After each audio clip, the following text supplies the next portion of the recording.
ইলাহা ইল্লা হুয়ার রহমানুর রহিম। যিনি রহমান তিনি রহিম, যিনি গাফুর তিনি গাফফার। কথা বলেন ঠিক কিনা বলেন? এই জন্য আল্লাহ রাব্বুল আলামিন সব জায়গায় শুধুমাত্র বলেছেন উবুদুল্লাহ, তোমরা আল্লাহর ইবাদত করো, আমি আল্লাহর ইবাদত করো, আল্লাহ ছাড়া কাউকে সিজদা করা যাবে না। আল্লাহ বলে তোমাদের উপরে ইবাদত করাকে আবশ্যক করে দেওয়া হয়েছে। ইবাদত, নামাজ পড়া ইবাদত, রোজা রাখা ইবাদত, হজ করা ইবাদত, যাকাত দেওয়া ইবাদত। একটা আছে ইবাদতে মালি। কথা বলেন ঠিক কিনা বলেন? ও বন্ধু, আল্লাহ রাব্বুল আলামিন বলে দিয়েছেন তোমরা আমি আল্লাহর ইবাদত করো। এখন দুনিয়ার জমিনে ইবাদতের কোনো অভাব নাই। এখন আল্লাহর কাছে সবচাইতে উত্তম ইবাদত কোনটা শুনে যান। আল্লাহর হাবিব সাল্লাল্লাহু আলাইহি ওয়াসাল্লাম বলেন আফদালুল ইবাদাতাস সালাত, সর্বোত্তম ইবাদত হলো নামাজ।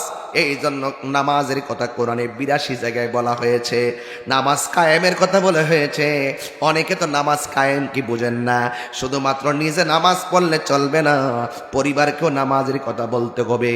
শুধু নিজে নামাজ পড়লে চলবে না, সন্তানকেও নামাজের কথা বলতে হবে। কথা বলেন ঠিক কি না? এই জন্য মসজিদে আজান হবে, আজান হবে মসজিদে। ওই মসজিদে আজান হওয়ার পর বান্দা কোনোদিন ওই দোকানের মধ্যে বসে ক্যারাম বোর্ড খেলতে পারে, নেশা করতে পারে, আড্ডা মারতে পারে, আজানের সময় মাঠের মধ্যে খেলা করতে পারে।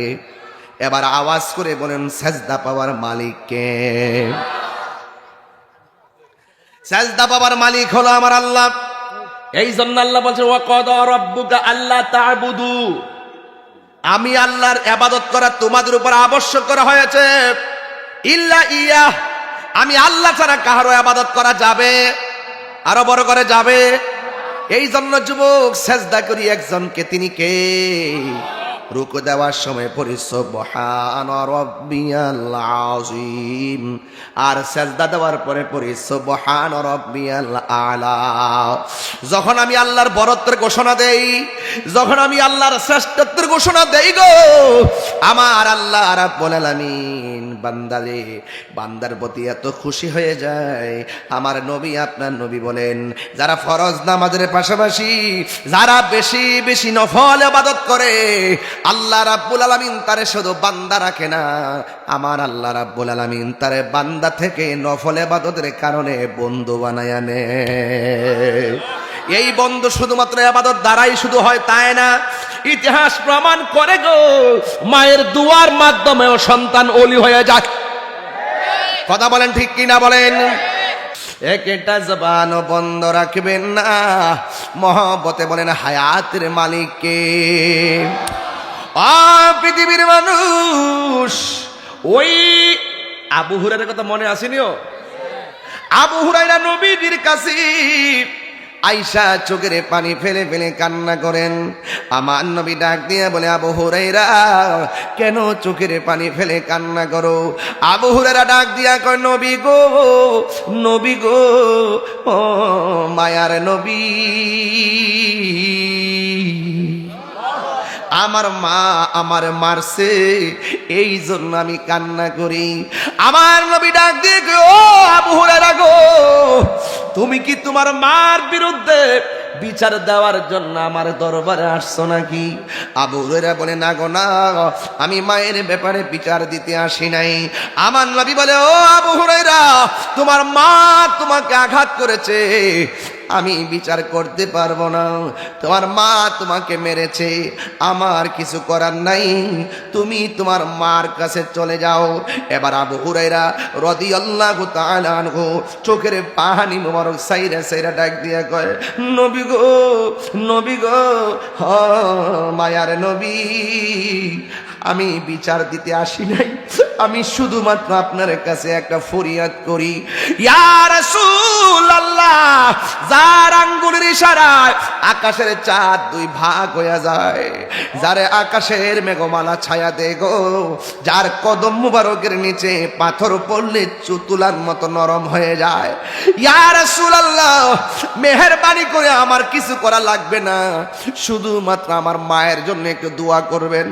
আমার আর কিছু প্রস্তাব আপনার কাছে নাই। আমি আজকে দেখব আমি আবু হুরায়রা আগে বাড়িতে গিয়ে পৌঁছি না আপনার দোয়াটা আগে আল্লাহর কাছে কবুল হয়। ইয়া রাসূলুল্লাহ, নবী গো আমার মার জন্য একটু দোয়া করেন নাই। তিতো খায়ের বাবা, নবীর মতন মুস্তাজিবুদ দাওয়া পৃথিবীতে আর কেউ আসেনি, আরো জোরে কোন আসেনি। আবু হুরায়রা কো নবী আপনি দোয়া করেন। নবী হাত মোবারকটা তুললেন আর আবু হুরায়রা কা দৌড় মারলেন। অন্যান্য সাহাবারা কয় আবু হুরায়রা নবী দোয়া করে তুমি আমিন বলো না, না বইলা কেন দৌড় মারলা? আবু হুরায়রা রাদিয়াল্লাহু তাআলা আনহু ডাক দিয়া বলে, ও সাহাবীরা আমি আজকে কেন নবীর কাছে দোয়া চাইছি? আজকে আমি দেখব আমি বাড়িতে গিয়ে আগে পৌঁছি না আমার নবীর দোয়াটা আগে পৌঁছে, এই জন্য আমি দৌড় দিছি। আবু হুরায়রা দৌড় মাইরা দিছে গো। আর এই দিক দিয়ে আমার নবী আল্লাহর ডাক দিয়া কয়, আল্লাহ গো আবু হুরায়রার মায়ের উপরে তুমি হেদায়েতের ছায়া দিয়ে দাও। এই দিক দিয়ে আবু হুরায়রা বাড়ির মধ্যে যখন গেলেন, সব দিন লাঠি নিয়ে দরজার মধ্যে মা বসে থাকি, আর আজকে আবু হুরায়রা যায়া দেখি মা দরজার মধ্যে লাঠি নিয়ে বসে নাই, দরজা যায়া দেখে লাগানো আর ঘরের ভিতরে গোসলের আওয়াজ শোনা যাইতেছে। আবু হুরায়রা কয় মা, ভিতর দিকে মা কয় বাবা রে দাঁড়াও আসতেছি। আবু হুরায়রা কয় আমার মা যখন আমারে বলছে বাবা রে দাঁড়াও, আমি আর বুঝতে বাকি নাই আমার নবীর দোয়া যেন কবুল হয়ে গেছে। দরজা খুললা আবু হুরায়রা মা ডাক দিয়া কয় বাবা রে গোসল কইরা পবিত্র হইয়া লইছি, তাড়াতাড়ি আমাকে নবীর বাড়ি লইয়া যাও, আমি কালিমা পইরা মুসলমান হইয়া যাব। আল্লাহু আকবার। মা কেন এত দামি জানে না সকলে। আমার হবিগঞ্জের পোলাপানগুলো কই একটু কর না। মা কেন জানে না সকলে, বলো জানতো যদি পড়তো দেখে কোরআন হাদিস খুলে। একটি হজের সওয়াব মিলে, একটি হজের আরে মা কেন এত দামি জানে না সকলে, বলুন জানে না সকলে। 2টি বছর পান করালো মায়ের বুকের দুধ, কোলে পিঠে নিয়ে আমায় দিতেন কত সুখ। 2টি বছর পান করালেন মায়ের বুকের দুধ, কোলে পিঠে নিয়ে আমায় দিতেন কত সুখ। সেই মায়ের কষ্ট দিলে, সেই খোদার আরো সটলে, মা কেন এত দামে জানে না সকলে, বলুন মা ইস জানে না সকলে। মায়ের প্রসবের কালে কত কষ্ট পায়, বেহুশ হইয়া পড়ে মায়ে আপন বিছানায়। মায়ের প্রসবের কালে কত কষ্ট পায়, বেহুশ হইয়া পড়ে মায়ে আপন বিছানায়। সন্তানের মিয়া খুলে,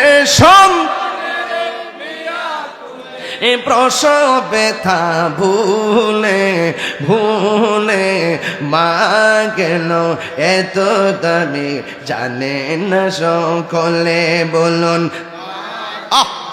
এত দামি জানে না সকলে। জানতো যদি পড়তো দেখে কোরআন হাদিস খুলে। একটি হজের সওয়াব মিলে,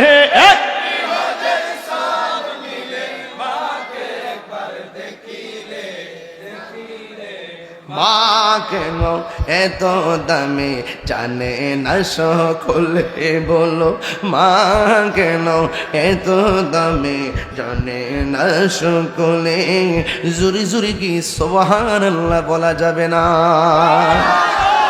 ও বন্ধু, এখন আল্লাহর প্রশ্ন করি, আল্লাহ গো কতদিন পর্যন্ত মায়ের সঙ্গে ভালো ব্যবহার করব? সুবহানাল্লাহ। আমার দেশে যতদিন ছেলে বেকার থাকে মারে মূল্যায়ন করে, ঠিক কিনা বলেন? যতদিন ছেলে বেকার থাকে রে ততদিন মা বাপরে মূল্যায়ন করে।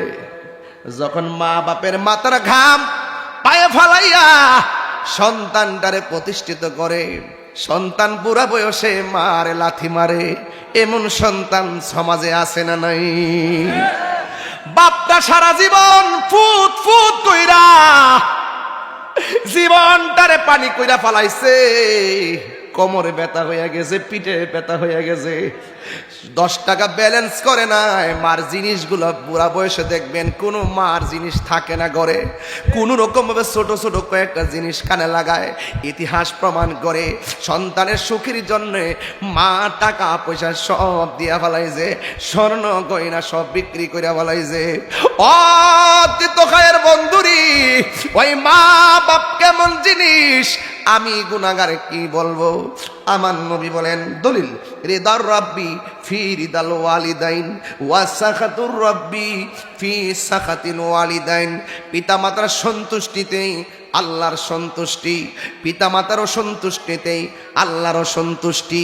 ও হবিগঞ্জের বাবা, পায়ে হাত দিয়ে বইলা যায়, মা বাবার মনে কষ্ট দিয়া মুড়ি ধইলে কোনো লাভ হবে না, এমনকি মক্কা মদিনায় গেলেও কোনো লাভ হবে না। আমার নবী বলেন, মা বাবার চেহারার দিকে এক নজর যদি কেউ ভালোবাসার নজরে তাকায় গো, আমার আল্লাহ তার আমল নামায় কবুল হজে